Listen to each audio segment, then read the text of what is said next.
ಎಲ್ರಿಗೂ ನಮಸ್ಕಾರ.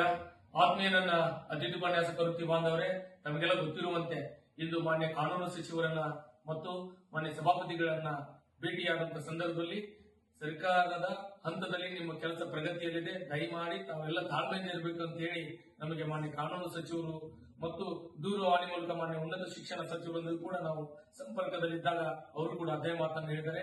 ತಾವೆಲ್ಲರೂ ಕೂಡ ರಾಜ್ಯದ ಎಲ್ಲ ಅತಿಥಿ ಉಪನ್ಯಾಸಕರು ಇವತ್ತು ಕ್ಯಾಬಿನೆಟ್ ಇದೆ, ಏನೊಂದು ಒಳ್ಳೆಯ ಸುದ್ದಿ ಬರ್ತದೆ ಅಂತ ಹೇಳಿ ತಾವೆಲ್ಲ ಕುತೂಹಲದಿಂದ ಕಾಯ್ತಾ ಇದ್ದಾರೆ.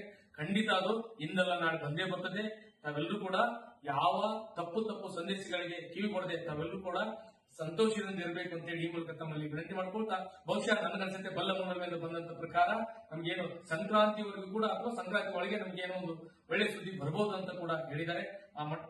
ಆ ಒಂದು ನಿಟ್ಟಿನಲ್ಲಿ ತಾವೆಲ್ಲರೂ ಕೂಡ ಧೈರ್ಯವಾಗಿರ್ಬೇಕಂತ ಹೇಳಿ ಮೂಲಕ ತಮ್ಮಲ್ಲಿ ವಿನಂತಿ ಮಾಡಿಕೊಂಡು ಮತ್ತೆ ನಾಳಿನ ವಿಷಯ ಏನು ನಮಗೆ ಗಮನಕ್ಕೆ ಬರ್ತದೆ ಆ ವಿಷಯ ತಮ್ಮೊಂದಿಗೆ ಹಂಚ್ಕೊಂತೇನೆ. ಒಂದು ವೇಳೆ ಸಂಕ್ರಾಂತಿ ಒಳಗೆ ನಮಗೆ ಬರ್ತಾ ಇದ್ರೆ ಸಂಕ್ರಾಂತಿ ನಂತರ ಬೆಂಗಳೂರಿನಲ್ಲಿ ದೊಡ್ಡ ಕ್ರಾಂತಿ ಆಗಲಿಕ್ಕೆ ತಾವೆಲ್ಲ ಸಿದ್ಧರಾಗಬೇಕು, ಹೋರಾಟಕ್ಕೆ ಸಿದ್ಧರಾಗಬೇಕು ಅಂತ ಹೇಳಿ ಮೂಲಕ ತಮ್ಮಲ್ಲಿ ವಿನಂತಿ ಮಾಡಿಕೊಂಡು ನಾನು ಮಾತುಗಳನ್ನು ಮುಗಿಸ್ತೇನೆ. ಜೈ ಭುವನೇಶ್ವರಿ.